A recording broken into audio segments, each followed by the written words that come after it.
Hello, my name is Christina Martin. I am completing my practicum hours at a facility called Heartland Behavioral Change. Just as I said in my last video, I am really enjoying my time at the facility, just getting to know the employees as well as the clients. I have been doing 1 hour of supervision with my site supervisor per week. We go over a lot of things that are used day to day at the facility. She sends me a lot of emails and just attachments and things. So we went over things like the feelings wheel. We went over how to create notes, templates for creating notes for processing within a group therapy session, educational notes, things like that to put in for the billing. Just learning how to do the billing stuff in their CareLogic system. I've also, so after a group therapy session, I have been, once I helped put in the billing information. So you just have to go in and mark whether each person was there, what time they got there, what time they left, and they want everything done in real time. So if they got there at 6:02, you need to start billing at 6:02. If they leave at 7:57, you want to put 7:57. We don't want to round to 8 o'clock, anything like that. We want to be accurate for billing purposes. We also have to notate that they take a 15-minute break. It is a 2-hour group therapy session, so everybody gets a 15-minute break. So you have to make sure that we take the 15-minute break out, so we're not billing for that. I have also had the opportunity to create group therapy notes in a AI system called Blueprint that they use. It's very handy and very helpful. Basically, you just dictate and speak to it and record, basically say what you talked about in the session, and it turns it into therapy notes for you. You can use templates, so it can turn it into the template you need for educational or processing, whatever it is that you need.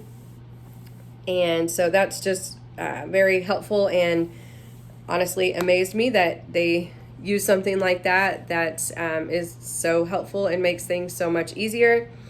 I have started taking an online ethics course.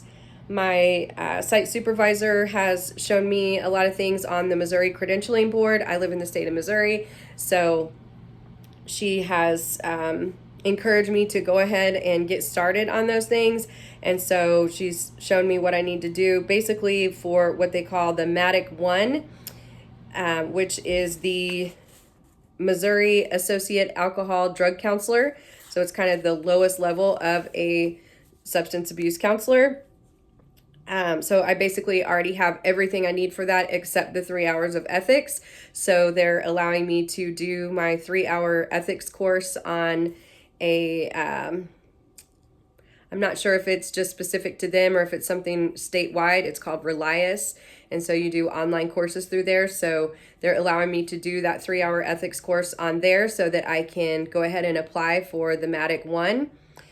So that's exciting for me. Then you move up to like the MADIC 2 and things like that, depending on your level of education, how many site hours you have, working hours in a facility. So I'm excited to finish up. I've done about an hour of that ethics course, and so hopefully within the next week or so, I'll get finished and be able to send in my application for that MADIC 1 credentialing. I've still been observing group therapies and one-on-ones, had the opportunity to help co-lead a group, so that was exciting. And then still grading the groups and just using the grading sheets that my site supervisor gave me to grade the groups while I'm observing has really helped me to think about and wrap my head around things that are needed for the group, helpful for the group to have a successful group therapy session. So just some things like making sure that the group rules are given, making sure that we're keeping people engaged and discussing the topic, making sure that we're using things like worksheets or the whiteboard or visual aids, or sometimes there's videos, things like that.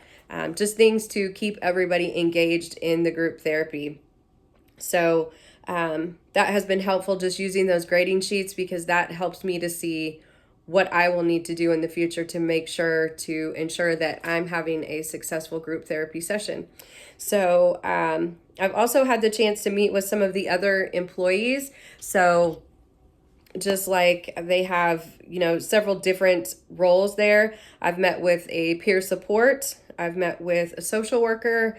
I've had a chance to kind of the office or desk that I use is kind of a shared space with the housing liaison. So I hear them and get to kind of see some of the things that they do with helping people find housing, whether it be, in a treatment facility or sober living house.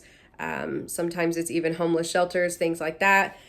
So that's also very interesting. And then just to see the aspect of what the social worker does, what the peer support does, just all the moving parts within the facility and how each person does their part to help the client attain their goals and to change their behavior. It's called Heartland Behavioral Change. So it's obviously behavioral therapy. So it's just been very, very interesting and very helpful for me.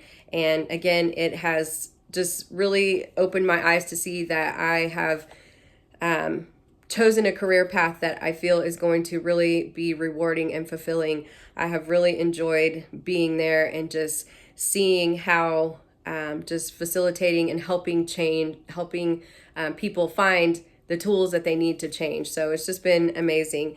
So I've also attended a few staff meetings. So just really getting a feel for how everything operates around the facility. So that's all I can think of right now, but it's going great. So can't wait to report back again, and you have a good day.